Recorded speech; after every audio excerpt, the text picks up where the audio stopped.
So Marshall, I thought it would be great to put you on this motorcycle because you've spent the summer riding like the whole family, everything from the new 500 here that we have, the Transalp, and right up to the Africa Twin. So what was your first impression when you saw this? Yeah, it's interesting, David, because I expected this to be very similar to almost the CBR 300 vibe, maybe CBR 5, in terms of how far down it was going to take you, because it kind of feels a little bit like that hybrid between the adventure sport that obviously Honda's very interested in with their full lineup, and being able to kind of get you in on something lighter and more fun and Turkey and all the rest. So when I sat on it immediately, I was surprised how far back the pegs are. Almost forces you to have a little bit of a forward lean, but it was very much original impression of, oh yeah, this is an entry level, fun, don't worry if you turn down a dirt road, you're gonna be okay kind of bike. So it's very flexible, it's got a lot of multiple purposes, and I think that's the thing that I enjoyed the most about it today on the ride.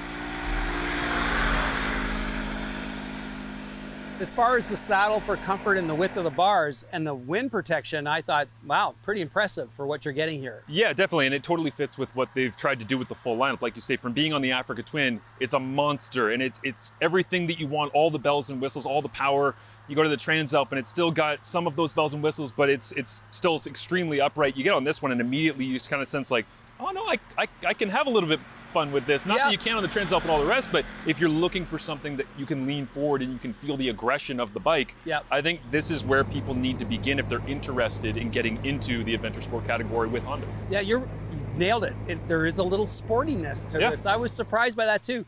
Now the motor, it's not going to get you into trouble. It's pretty gentle. It doesn't accelerate too hard, but once you're up riding, it's very smooth, comfortable. What I found with this 471 parallel twin that Honda has used in a variety of their bikes, right, being on the SEL 500 this year, the CBR 500, like a lot of them use this engine, and it's not the most impressive thing when you're first to second. I think this engine really lives for second to fourth. Like it loves the mid-range. The top end, as you say, you're not going to get yourself in trouble. It's not going to blow anybody away. You know, if you're sitting at a red light and somebody starts revving at you, don't play that game, because you don't need to, because this bike is not going to win anything.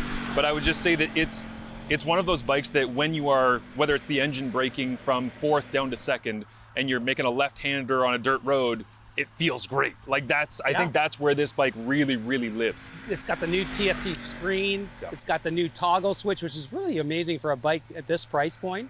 The mirrors, to me, I've never seen mirrors so steady, so like they're like postcards. Yeah, what did you think of this? There's some of them that I've been on this year that it almost feels like they're memory foam, and you put them where you want them to be, and then they're like, no, actually I remember being here. It's like, no, we're not going to do that on this one. It's going to stay where you want. But yeah, the display is super, super clean, and I just feel like it gives you a really good sense for, whether it's rev limiter or shifting points and all the rest.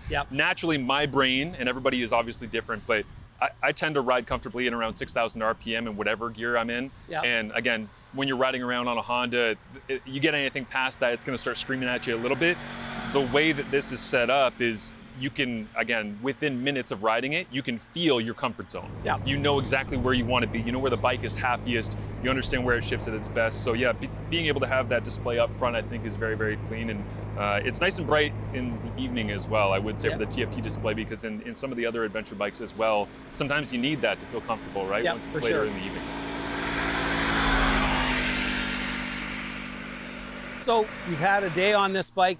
Who would you recommend it to? Who's this bike for? I think this bike is for anyone who wants to get into the adventure sport category, doesn't want to be intimidated, because as a relatively new rider, I hop on an Africa Twin and it feels like at every red light stop sign, you're going, whoa, baby, just relax, hang on with me for a second here. Let's figure this out together. Okay, don't be angry at me.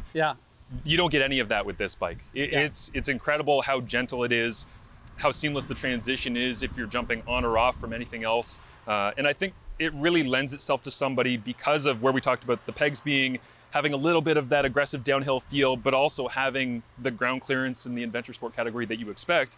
That I think this is for anyone who wants to get into motorcycling, who doesn't want to necessarily be laying right down on the bike. Doesn't necessarily want to get the big heavy monster that's going to have you sitting straight up. It's a great hybrid of the two. And the thing I really love the most about adventure bikes in general, but really this bike, the Transalp 750 specifically in Honda's lineup, is they actually give you that sense of comfort to the point where if you turn down a dirt road, you don't have to go, oh, okay, and then spin things, gently turn it around because you're not really sure. You end up going down dirt road, gravel road, whatever it might be, you'll feel comfortable, you'll feel safe, and that allows you to enjoy the experience, because what are we doing if we're riding on two wheels and we're not enjoying the experience? Well said. Couldn't say it any better. Great job, Marcel. Thank you. Thanks for joining us today.